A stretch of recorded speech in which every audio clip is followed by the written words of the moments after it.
अभी 500 वर्ष का भगवान राम का अभी तो प्राण प्रतिष्ठा का पुनर्प्राण प्रतिष्ठा का कार्यक्रम अयोध्या में संपन्न हुआ। पर भारत किस रूप में, किस उत्साह के साथ जुड़ा है? दुनिया जुड़ी है, दुनिया विभूत है। लोगों के लिए कौतूहल और आश्चर्य का विषय है। अभी आपने वाराणसी का देखा होगा। वाराणसी में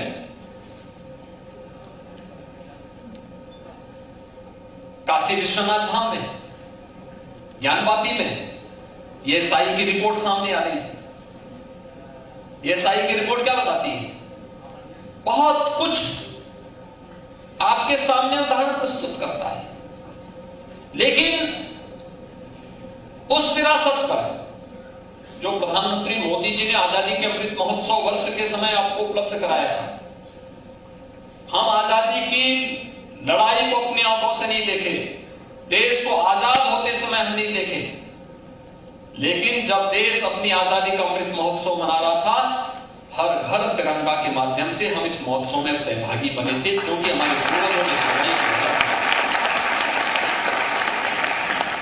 हमने उस दौरान आजादी के अपने उन बंदों को, जो राष्ट्रनायक थे, जो स्वतंत्रता संग्राम सेनानी थे, उस समय के क्रांतिकारी थे, या जिन्होंने देश की आजादी के पहले आजादी के आंदोलन में सहभागी बनकर इस लड़ाई में नेतृत्व प्रदान किया था, या आजादी के बाद भारत की सुरक्षा करते हुए भारत के रक्षा बलों में, अर्धसैनिक बलों में, पुलिस बलों में अपनी सेवाओं के माध्यम से देश को सुरक्षा दी थी, बाह्य और आंतरिक सुरक्षा प्रदान की थी, उनके प्रति सम्मान का भाव व्यक्त करेंगे। उनके स्मारकों का सुंदरीकरण हुआ, हम लोग गए, उन पे शोध हुआ, उन पे कार्य हुआ, ये चीजें उस समय प्रारंभ हुई। तो विरासत पर गौरव की अनुभूति कर रहा। हम राम पर इसलिए क्योंकि राम हमारे पूर्वज थे, कृष्ण हमारे पूर्वज है। केवल हमारी आस्था नहीं, हमारी विरासत भी है, और हम उस परंपरा पर गौरव की अनुभूति करते हैं। प्रधानमंत्री जी ने जो चौथी बात आपके लिए की थी, पूरे देशवासियों के लिए की थी, कि हम अपनी विरासत पर गौरव की अनुभूति तो करें, लेकिन फूट डालने वाले तत्वों से सावधान भी रहें। एकता और एकात्मता की चर्चा भी करें, उसको लेकर के मजबूती के साथ आगे बढ़े।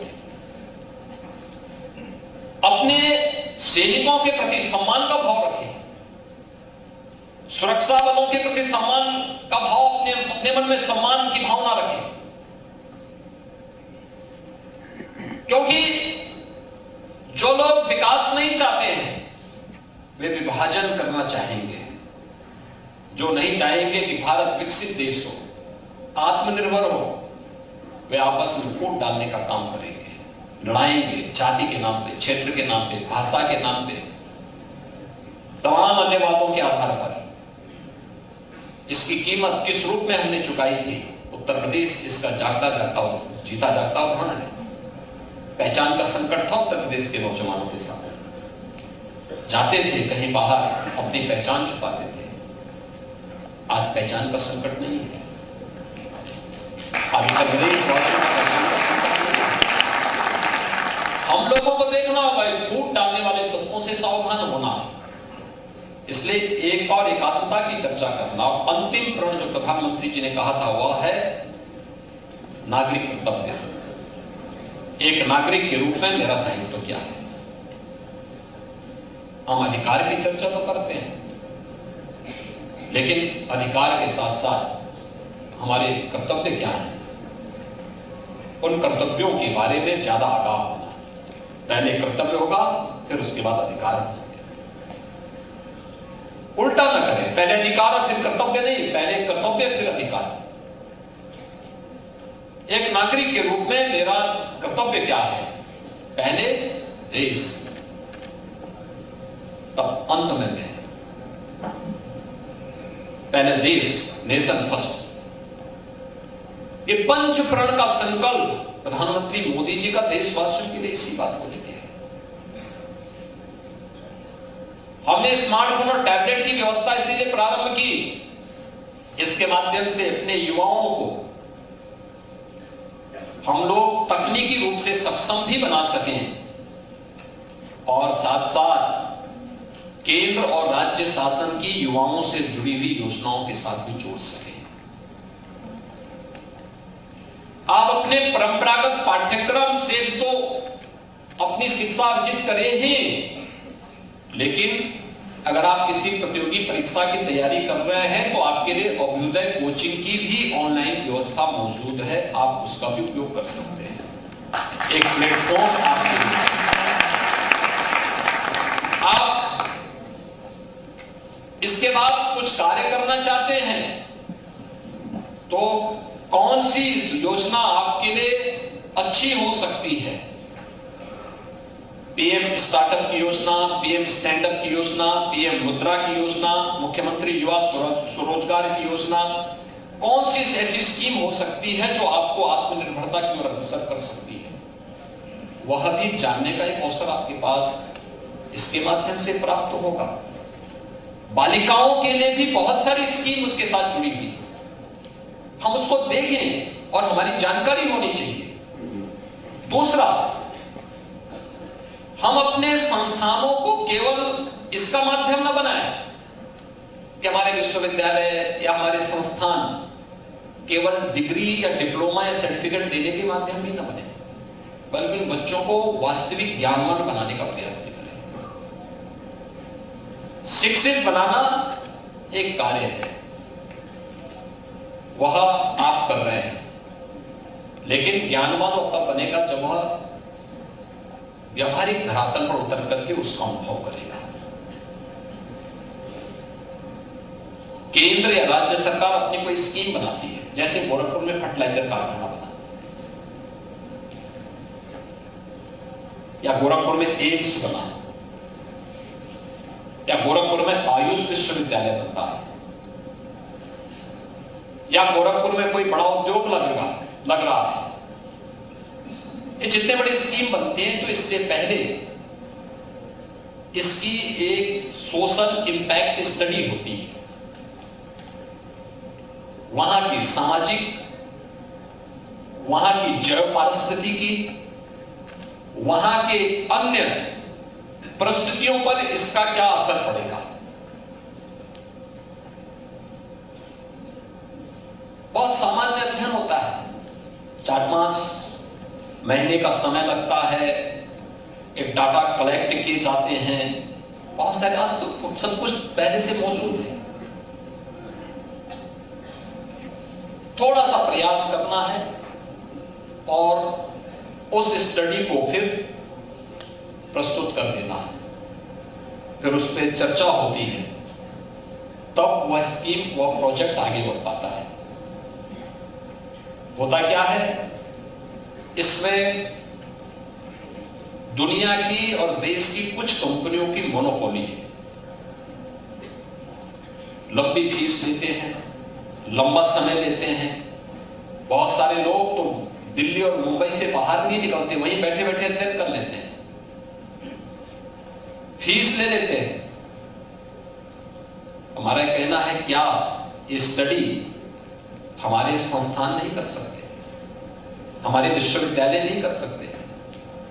हमारे शिक्षक और हमारे छात्र मिलकर के स्टडी को लेंगे तो विश्वविद्यालय की भी अतिरिक्त इनकम बढ़ेगी और साथ साथ छात्रों को भी कुछ मानदेय उसके माध्यम से, स्कॉलरशिप के माध्यम से उपलब्ध किया जा सकता है। गरीब छात्रों को अतिरिक्त रूप से, आर्थिक रूप से मजबूत करने में वो मदद कर सकती है, लेकिन हमें उसके लिए तैयार होना पड़ेगा। या अपनी शिक्षा के साथ साथ, अपनी डिग्री के साथ साथ बहुत सारे कार्यक्रम सरकार के ऐसे हैं, जैसे हम लोगों ने ये भी व्यवस्था की कि कोई छात्र अध्ययन कर रहा है, अध्ययन के दौरान वो फाइनल ईयर में उसको अपना कोई प्रोजेक्ट सबमिट कर रहा है। आवश्यक नहीं कि प्रोजेक्ट सबमिट करने के लिए वह केवल एक लिखित प्रोजेक्ट बना करके तय कर ले, वो जुड़े ना किसी इंस्टीट्यूशन के साथ जुड़े, इंस्टीट्यूशन है किसी इंडस्ट्री के साथ जुड़े, किसी एक ऐसे संस्थान के साथ जुड़े जहां पर उसके पास एक एक्सपीरियंस का सर्टिफिकेट उसको प्राप्त हो। और इस दौरान सीएम इंटर्नशिप स्कीम के अंतर्गत आधा मानदेय गवर्नमेंट देगी और आधा वो संस्थान देगी। उस छात्र को भी उस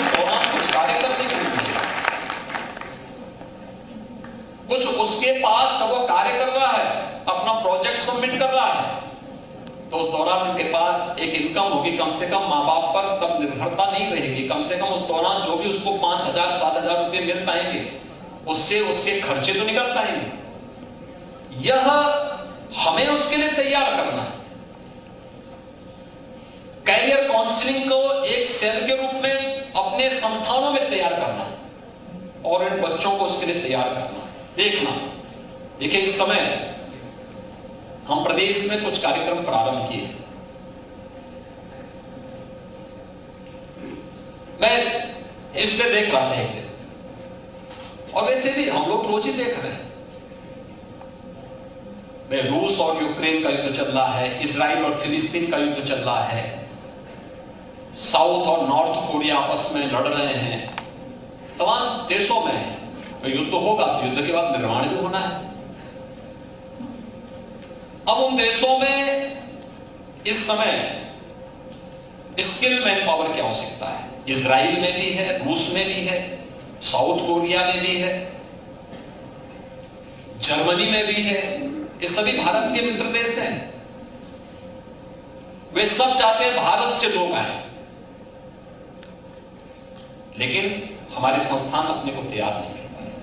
मैंने एक दिन विभाग के प्रमुख सचिव को बुलाया, मैंने कहा देखो, इजराइल, रूस, जर्मनी और साउथ कोरिया, यहां पे ट्रेन मैन पावर चाहिए। आपने वहां के एमबेसी से बात किया? उन्होंने कहा नहीं। मैंने कहा आप जाइए एक टीम के साथ में। वे गए, वहां के लोगों से बातचीत हुई, मेरे पास लेके आए, बातचीत हुई, सारी चीजें आगे बढ़ी।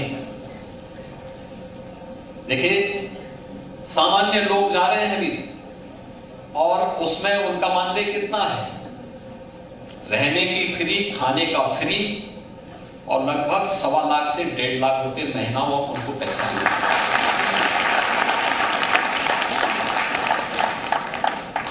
अब एक सामान्य व्यक्ति को 1.25 लाख से 1.5 लाख रुपए खाना पीना फ्री के बाद अगर मिल जाए तो क्या बुरा है क्या? और यह कार्य और वह अगर स्किल होगा तो उसको और भी अच्छा मानने मिलेगा। लेकिन इसके लिए हमें अपने आप को तैयार करना होगा। एक टैबलेट और स्मार्टफोन इसलिए उपलब्ध कराया जा रहा है, हम देखें दुनिया में क्या है। केवल टेलीविजन में यही नहीं देखना है कि युद्ध हो रहा, वाह उसने उसको तोड़ दिया। अरे तोड़ने के बाद उसको बनना भी है, और उसको बनाने में आप कहां सहायक हो सकते हैं, ये देखना। हमें दो देश लड़ रहे हैं, उनकी लड़ाई होती रहे, लेकिन हम देखें कि हमारे लिए कहां रास्ता है। तो हमें उस रास्ते की तरफ जाना है जहां निर्माण में हम योगदान दे सके। और उसमें अगर हमारे युवा होते हैं, अब तक हम 1200 नौजवानों की तैनाती कर चुके। 5,000 का मैंने लक्ष्य दिया इजराइल के लिए। 5,000 युवा आप इजराइल में हम भेजेंगे, वहां के निर्माण का योगदान देंगे। और वह आप सोचिए, जो युवा वहां पे लगभग 1.25 लाख से लेकर 1.5 लाख रुपया महीना पाएगा, और रहना खाना सब फ्री।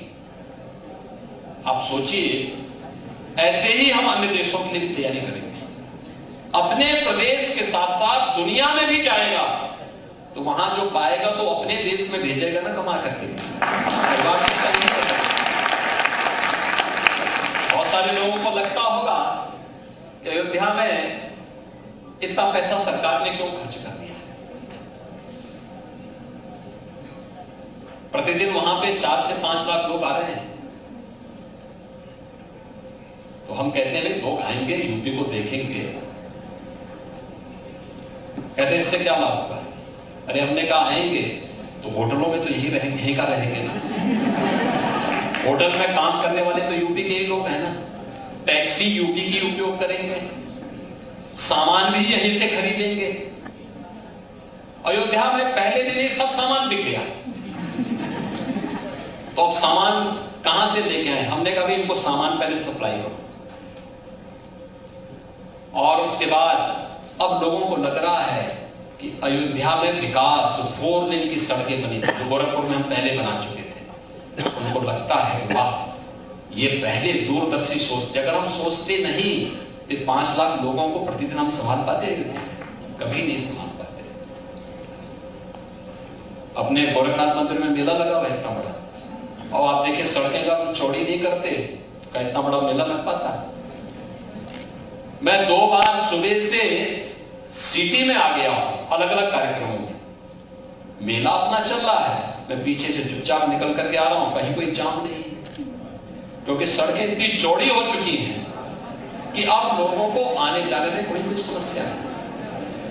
और उस दिशा में हमें सोचना पड़ेगा कि हम भी कैसे विकास में सहभागी बन सकते हैं। तो ऐसे ही अयोध्या में जब हम सड़कें चौड़ी कर रहे थे, कुछ लोग वहां पे भुनभुना रहे थे, गरीब साहब इससे क्या होगा, ये सब करने की आवश्यकता क्या है। हमने कहा चिंता मत करो, एक बार मंदिर की प्राण प्रतिष्ठा होने दो, तब देखना इन सड़कों की चौड़ीकरण का मतलब क्या होता है। और वही और इसी खबर के साथ फिलहाल यहां रुकेंगे एक छोटे से ब्रेक के लिए।